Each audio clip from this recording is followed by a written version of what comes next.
Bonjour à tous, je me présente, Lionel Rangeard, je suis directeur de recherche dans l'UMR agroécologie à l'INRA de Dijon. Ma spécialité, c'est l'écologie des sols, et notamment des sols agricoles et l'agroécologie.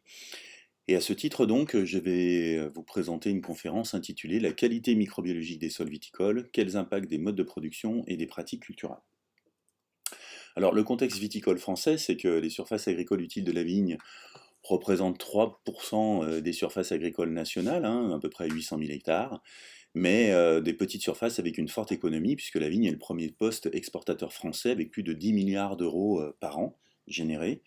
Alors bien sûr, cette production viticole et sa qualité et son économie est associée à des pratiques qui sont un peu remises en question, parce que c'est vrai que l'activité viticole est fortement consommatrice de produits phytosanitaires, et 20% des pesticides utilisés en France chaque année sur 3% des surfaces agricoles utiles. Mais il faut rajouter à ça aussi une forte mécanisation, et puis aussi le fait que la vigne est une culture pérenne, mais avec une mauvaise couverture des sols, c'est-à-dire au niveau des interrants et des rangs. Tout ceci entraîne des problématiques sur la qualité des sols en termes d'érosion, ce sont des choses qui sont connues depuis très longtemps, et puis un peu plus récemment avec des bilans sur des baisses aussi de biodiversité au niveau des sols de vigne. Et donc cela remet un petit peu en cause la durabilité de ces modes de production viticole, et puis aussi une certaine forme d'acceptabilité sociétale, que ce soit de la part des consommateurs, mais aussi de la part des riverains qui sont associés à ces territoires viticoles.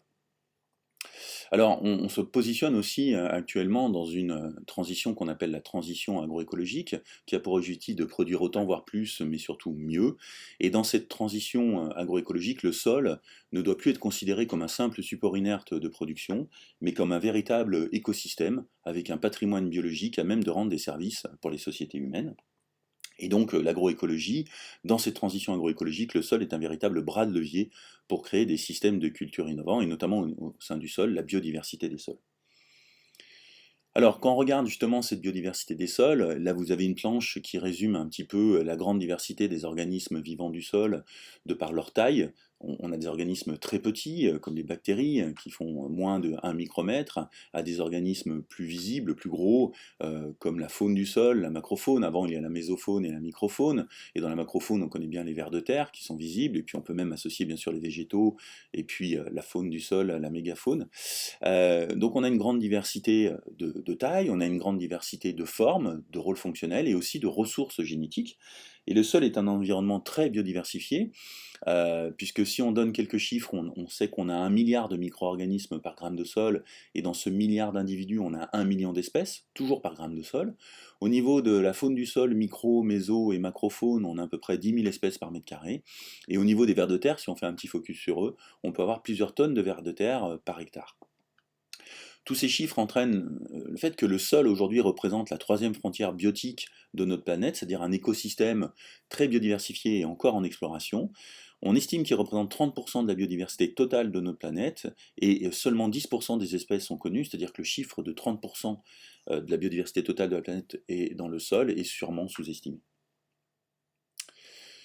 Alors ce patrimoine biologique, il est important d'un point de vue quantitatif, mais il est aussi important d'un point de vue qualitatif, parce que tous ces organismes vivants, micro-organismes, vers de terre, nématodes, toute cette faune aussi associée aux micro-organismes, portent des fonctions biologiques, comme la minéralisation de la matière organique, la structuration du sol, le fonctionnement du sol, la régulation des pathogènes, qui elles peuvent être traduites en fonctions agronomiques, en termes de fertilité physique, fertilité biologique, état sanitaire et même des processus de dépollution. Et bien sûr, ces fonctions agronomiques, elles, vont répondre à des questionnements agricoles, tels que la gestion de la réserve en eau dans les sols, la gestion de la fertilité, la protection des cultures, la qualité de la production, et aussi l'empreinte environnementale de cette production, et puis plus globalement la durabilité des modes de production. Donc on peut voir que ce patrimoine biologique est directement relié au questionnement agricole, et ce patrimoine biologique peut porter des fonctions et répondre à des attentes des agriculteurs pour une meilleure durabilité de leurs pratiques.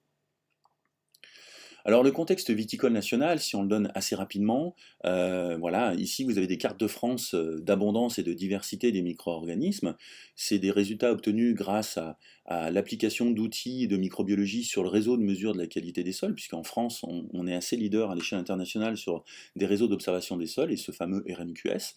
Et depuis une quinzaine d'années, on applique nos outils de microbiologie moléculaire pour obtenir l'abondance des micro-organismes, comme la biomasse moléculaire, la diversité bactérienne ou la diversité de champignons. Et on peut voir donc qu'à l'échelle de la France, on a des répartitions assez hétérogènes, mais structurées spatialement, de cette biomasse microbienne, la diversité bactérienne, la diversité de champignons. On peut voir qu'on a des cartographies différentes, avec des endroits où il y a un peu moins de biomasse, ou un peu moins de biodiversité, des endroits où il y en a un peu plus. Il n'y a pas de lien entre l'abondance et la diversité des micro-organismes. Et donc ça veut dire, comme on a des cartes différentes, qu'on a des paramètres de l'environnement qui vont gérer différemment l'abondance et la diversité des micro-organismes. Si on regarde parmi les paramètres de l'environnement ce qu'on appelle le mode d'usage, donc en France on a 4 grands types de modes d'usage, vignes vergers, grandes cultures céréalières, les forêts et les prairies, on peut voir qu'au niveau de l'abondance microbienne, c'est-à-dire la biomasse moléculaire, on a moins de biomasse microbienne quand on passe des écosystèmes naturels à semi-naturels comme les forêts et prairies dans les systèmes agricoles et notamment dans les systèmes viticoles, avec une forte dépression de la quantité de micro-organismes dans les sols agricoles et notamment dans les sols viticoles. Si on regarde au niveau de la diversité bactérienne, eh ben on a la séquence inverse, c'est-à-dire qu'on a une augmentation de la diversité des bactéries quand on passe des écosystèmes naturels, semi-naturels, au système agricole, et notamment un peu plus dans les vignes et vergers par rapport aux grandes cultures. Comment on explique ceci? Eh ben, on sait que les bactéries sont des organismes petits, réactifs, avec un temps de génération court, et qui vont être très réactifs aux perturbations de l'environnement. Et en écologie, on a une loi fondamentale, qui est la loi de la perturbation intermédiaire, et qui dit que dans un écosystème, pour avoir un maximum de diversité, il faut une perturbation intermédiaire. Si on a peu de perturbations, le système est relativement dormant, et on a moins de biodiversité, et si on a trop de perturbations, on a un système qui va être sélectif, toxique, et on a encore peu de biodiversité. Et c'est avec une perturbation intermédiaire qu'on a le maximum de diversité. Et donc on explique cette séquence d'augmentation de la diversité dans les sols agricoles, la diversité bactérienne, par cette perturbation intermédiaire. Les sols agricoles, et notamment les sols de vigne, engendrent une perturbation intermédiaire qui va stimuler la diversité des bactéries. Au niveau des champignons, on voit à peu près la même séquence, une augmentation de la diversité des champignons quand on passe des forêts prairies jusqu'aux grandes cultures. Donc là, on peut encore appliquer la loi de la perturbation intermédiaire. Toutefois, quand on est au niveau des vignes et vergers, on a une forte chute de la diversité des champignons. Ça veut dire que là, la perturbation n'est plus intermédiaire, mais elle est trop forte. Et en vigne, on sait qu'on met beaucoup d'antifongiques, donc ça peut affecter la diversité des champignons. On travaille aussi beaucoup le sol, notamment pour remplacer des herbages chimiques, et ça affecte aussi énormément la structure du sol et les habitats des champignons. Donc dans les vignes, par contre, pour les champignons, on est sur une perturbation forte, on n'est plus sur une perturbation intermédiaire, et on a une baisse de biodiversité. Le constat étant quand même que pour tous ces sols, pardon, pour tous ces paramètres indicateurs, la vigne est dépréciée en quantité de micro-organismes, elle est dépréciée en diversité de champignons, et elle est relativement stimulée, enfin stimulante pour la diversité des bactéries. Un autre indicateur ou façon d'analyser les communautés microbiennes et la qualité microbiologique des sols, c'est de regarder les réseaux d'interaction, c'est-à-dire comment les micro-organismes, bactéries et champignons sont en interaction les uns les autres. Les ronds représentent des taxons microbiens, et les traits verts représentent des interactions positives, et les traits rouges représentent des interactions négatives. Donc ici, vous avez le réseau d'interaction de tous les sols du RMQS et de tous les taxons, notamment bactériens du RMQS. On peut voir que ça donne des réseaux relativement complexes avec des interactions positives et négatives. En fait, il faut que ces réseaux d'interaction, les assimiler à des réseaux sociaux. C'est-à-dire que plus il y a d'interactions à l'échelle d'une communauté, et bien plus la communauté est stable et fonctionnelle. Donc à l'échelle du RMQS, ce n'est pas très indicateur, puisqu'il faut faire des réseaux en comparatif.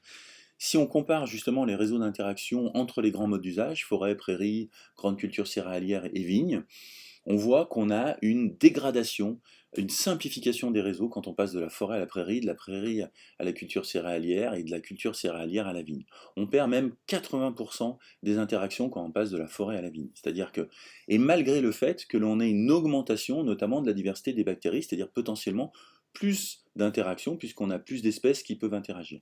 Eh bien non, on a une dégradation des réseaux sous les vignes, une simplification forte, avec on voit des taxons qui se satellisent un petit peu et qui ne sont plus trop en communication, en interaction avec le reste de la communauté. Et donc ça veut dire qu'au niveau des sols viticoles, on a beau avoir une augmentation de diversité, les interactions sont très dégradées, et donc la communauté microbienne dans sa globalité dans ces sols viticoles, potentiellement est moins stable, donc moins résistante aux perturbations, et moins fonctionnelle, c'est-à-dire elle est moins apte à remplir les grandes fonctions comme la fertilité chimique ou physique du sol. Donc si on fait un bilan de ce contexte scientifique sur les patrimoines, notamment microbiologiques des sols viticoles, on peut voir qu'à l'échelle nationale, les sols viticoles sont quand même relativement défraiciés. C'est des choses qu'on voit aussi sur des réseaux de parcelles viticoles à l'échelle de la France, ou même sur des sites expérimentaux, où on peut voir que les pratiques viticoles sont assez agressives pour la microbiologie des sols. Toutefois, les sols agricoles et viticoles ne sont pas morts, puisque globalement, on a entre 10 et 20% des parcelles viticoles qui sont dans le rouge, parmi nos réseaux de parcelles analysés. Mais il faut quand même les surveiller, parce qu'on a plus de la moitié des sols qui sont dans un diagnostic orange, c'est-à-dire un état non critique mais à surveiller, et à peu près un tiers qui sont dans un bon état microbiologique. Donc on n'est pas dans un état d'urgence au niveau des sols viticoles, mais on a un besoin de surveillance approfondie et puis surtout un besoin de références scientifiques sur l'impact des pratiques et des modes de production sur cette qualité microbiologique. Et c'est dans ce contexte qu'il y a déjà quelques années, on a développé le projet Ecovitisol, qui avait pour objectif d'évaluer la qualité microbiologique des sols viticoles et l'impact des modes de production en termes de comparaison du biodynamie, de la viticulture biologique et de la viticulture conventionnelle. Ce projet donc est un projet participatif qui était fait pour impliquer les viticulteurs. On a mis en place un réseau de parcelles viticoles et de viticulteurs associés à l'échelle de la Bourgogne et de l'Alsace, une centaine de parcelles en Bourgogne, de Dijon à Mâcon, donc entre Nuits-Saint-Georges, les Côtes de Nuits, les Côtes de Beaune, la Côte Chalonnaise et le Mâconnais. Et puis en Alsace, plutôt centré autour de Colmar et de Sélestat, avec une cinquantaine de parcelles. Le but, c'était d'avoir 150 parcelles, d'impliquer les vignerons dans les questionnements en amont, dans les observations de terrain, dans la collecte des données et aussi dans la co-interprétation des résultats. On a développé des formations, on a fait des rendus analytiques avec des fiches diagnostiques et puis une interprétation collective des résultats, où nous, on arrivait avec les indicateurs de qualité microbiologique, on a fait aussi un peu de carbone du sol, et les vignerons arrivaient avec leur savoir sur les pratiques viticoles, et le but était de co-interpréter les résultats de qualité microbiologique au regard des pratiques et des modes de production viticoles. Les différents types d'indicateurs, c'est un peu ceux dont je vous ai parlé juste au début de ma présentation. La biomasse moléculaire microbienne, qui est le plus le mieux. Les équilibres microbiens, donc le ratio entre la densité de champignons et la densité de bactéries. Et puis la diversité des bactéries et des champignons, en sachant qu'on a des outils standardisés et aussi des référentiels d'interprétation nationaux, qui sont les résultats obtenus sur le réseau de mesure de la qualité des sols, avec plusieurs milliers de sols analysés, ce qui nous permet aujourd'hui d'avoir un diagnostic pour chacun des indicateurs, avec un rouge qui est un mauvais diagnostic, un orange qui est un diagnostic moyen et un vert qui est un bon diagnostic, et la possibilité d'agréger aussi ces différents indicateurs pour faire un bilan de la qualité microbiologique avec un état critique à améliorer en rouge, un état non critique à surveiller en orange et un bon état biologique en vert. Et donc on a appliqué ces indicateurs au niveau des réseaux de parcelles viticoles du projet Ecovitisol en Bourgogne et en Alsace. Et si on regarde une analyse globale du réseau de parcelles, c'est-à-dire si on cumule toutes les parcelles en Bourgogne et en Alsace, nos 150 parcelles, on en a à peu près 21% qui sont dans un mauvais état microbiologique, 35% qui sont dans un état non critique mais à surveiller, c'est l'orange, et puis en vert, 44%, c'est un bon état microbiologique. Donc on confirme le fait que les sols viticoles ne sont pas morts, puisqu'on a seulement à peu près 20% qui sont dans le rouge, mais on a 35% à surveiller et 44% qui sont verts. Donc j'ai envie de dire 35% dans l'orange et 21% dans le rouge, c'est encore trop. Si on regarde cette fois au sein de notre réseau viticole, les pratiques, l'impact des pratiques. Si on regarde l'impact du travail du sol, donc vous avez à gauche les pratiques, l'analyse de la qualité microbiologique pour les parcelles viticoles qui travaillent le sol. On peut voir que 25% sont dans le rouge, 35% dans l'orange, 40% dans le vert. Et celles qui sont sans travail du sol, eh ben on a une augmentation du nombre de parcelles qui sont dans le vert au détriment du rouge, c'est-à-dire une baisse du nombre de parcelles qui sont dans un mauvais état microbiologique.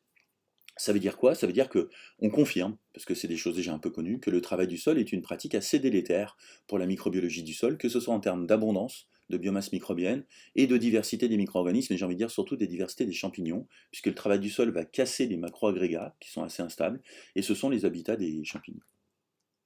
A l'inverse, si on regarde les pratiques d'enherbement, et souvent quand on travaille un peu moins le sol, on enherbe un peu plus les interrants, notamment viticoles, et ben on peut voir que quand on passe d'un enherbement hivernal, qui est globalement un enherbement un peu laissé, libre de la fin des vendanges jusqu'au début du printemps, comparé à un enherbement temporaire qui est planté, renouvelé et permanent, qui est planté et laissé de façon un peu plus pérenne, on a une augmentation significative de la qualité microbiologique des parcelles, puisqu'on passe de 31% à 50-60% de parcelles dans le vert, quand on passe de l'hivernal à un temporaire permanent, et encore au détriment de parcelles qui sont dans le rouge. Donc on a un effet très vertueux, très positif de l'enherbement sur la qualité microbiologique des sols.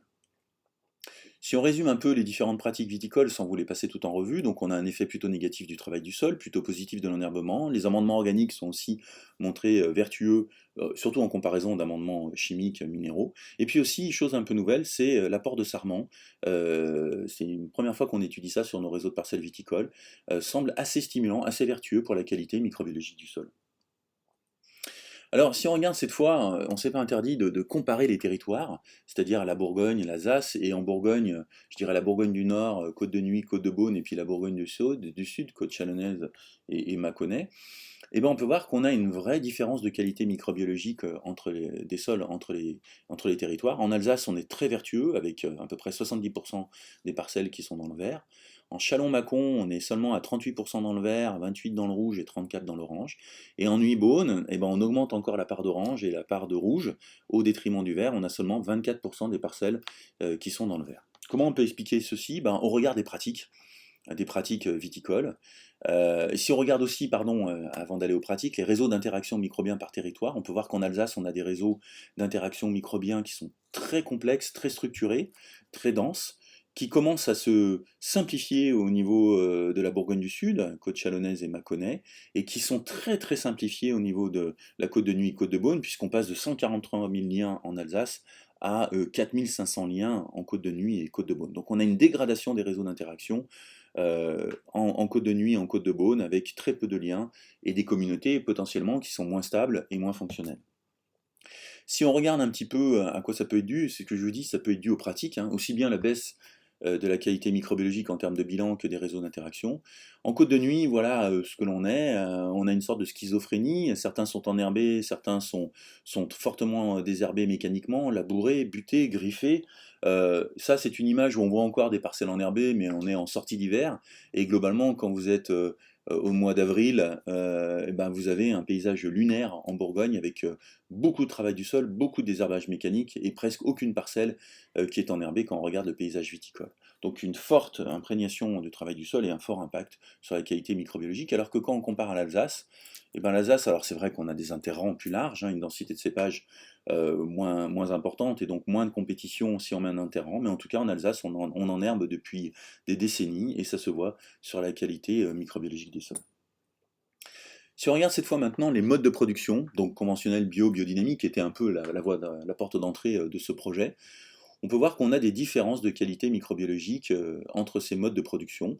En conventionnel, on est à 28% de parcelles dans le rouge et 35% dans le vert. En bio, on augmente à 44% de parcelles dans le vert et 20% dans le rouge. Et on augmente encore cette qualité microbiologique, c'est-à-dire le nombre de parcelles qui sont dans un bon diagnostic, au niveau de la biodynamie, avec 54% des parcelles qui sont dans le vert et 15% dans le rouge. Donc globalement, on a une amélioration, une aggradation de la qualité microbiologique des sols quand on passe du conventionnel au bio et du bio à la biodynamie. Si on regarde les réseaux d'interaction aussi, on peut voir qu'en biodynamie, c'est là où on a les réseaux d'interaction les plus complexes, les plus densifiés, et donc potentiellement les communautés les plus stables et les plus fonctionnelles.